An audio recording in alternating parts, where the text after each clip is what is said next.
Hey, Tyrone here. I'm just a guy that passionately enjoys educating small business owners on strategies and tactics to grow their business and especially grow their profits.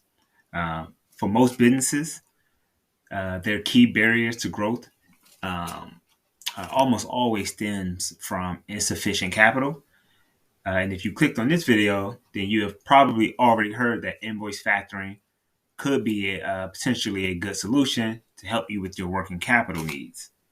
So what I'm going to do here is I'm going to show you quickly how to calculate the cost of using invoice factoring with a simple spreadsheet. Most companies will not make the math really for any type of loan or financing solution super easy and clear to follow.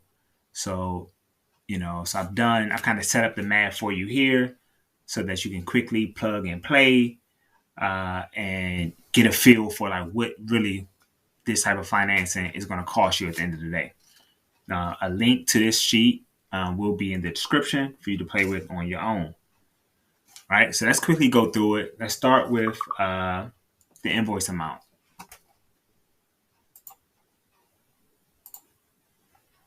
Um, everything, by the way, all the sales in yellow require kind of input for you to play with. Um, The white cells are calculation. The green cell is also a calculation, but that's the number that you really want to know.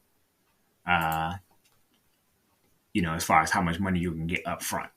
That's the cash flow benefit.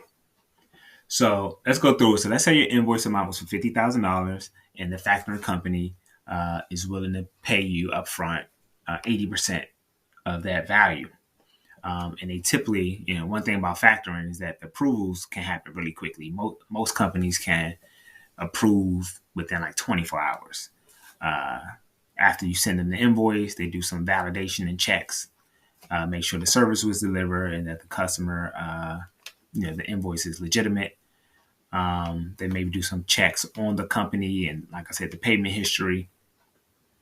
I may not have mentioned that, but the payment history is kind of like the key factor that's going to make your this deal appealing to the factoring company.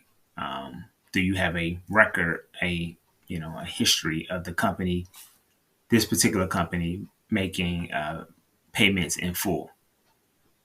Okay, the other fee, the other sales here. So the next one is the initial fee. I call it initial fee. Different factoring companies may call it, may have different terms for it.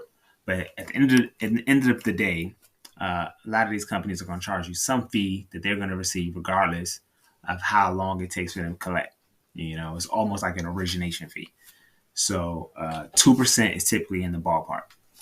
Then the other fee will be some type of monthly rate, which which will add up depending on how many months it takes for them to collect the money on the back end. 1% again is typically in the ballpark. You might see 1.5%, something along those lines. And then you want to, play around with the assumption for how many months it actually takes them to collect. Um, you know, so if you know your terms with your customer is 60 days, and you can put 2 months in here. If it's net 30, and they pay on time, then it should be 1 month. Some customers you may have, it may take them 3 or 4 months. So you play around with that just to get a feel for how much you end up paying out in fees depending on how long it takes. So in this case, if they got only took them 1 month to get paid, then you end up paying 3% out, $1,500 in fees. If it took them 3 months, then you end up paying 5% out, which 2,500 in fees. So for here, I'm gonna put 2 months. I'm calling this fee, this what you end up paying as a percentage. I'm calling it margin paid. The reason why I'm calling it that is it's not. This is not a loan, so it's technically you're not paying interest, uh, but you're giving up some margin out of the invoice. So if, for example, if in your business you typically get 50% margins, and you had to pay 4% out to the invoice factoring on this deal, then your margin would drop down to 46%. Okay, so it's pretty straightforward.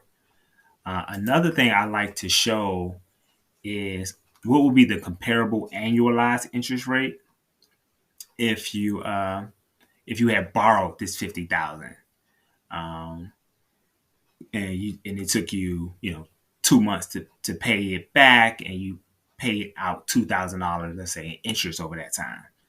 So if you pay 4% out over 2 months, that's effectively 2% a month or 24% a year. This is not technically like what your APR would be if you really borrowed the money. That calculation is a little bit more complex, but for simplicity's sake, this gives you a good benchmark for comparing the interest rate. So if you have access to a lower cost of capital than this, then you can get it when you need it. Then by all means, go that route first. So that's it. That's really all there is to it. I'm going to leave it here to keep the video short and sweet. If you liked the video, you found it useful, please like it. Please play around with the spreadsheet. If you want to hear more content like this, please subscribe. I'm going to make more videos about different financing solutions and how to compare your costs and fees, just so that you can make sure you're armed when you're talking to these lenders or brokers. You can do the calculations on your own. So even on the phone, you're asking them questions. So what's the initial fee or what's the monthly fee? You can quickly calculate it. And that makes you a more informed borrower or a more informed customer in this case. So like the video. Thanks for watching. Look out for more just like it.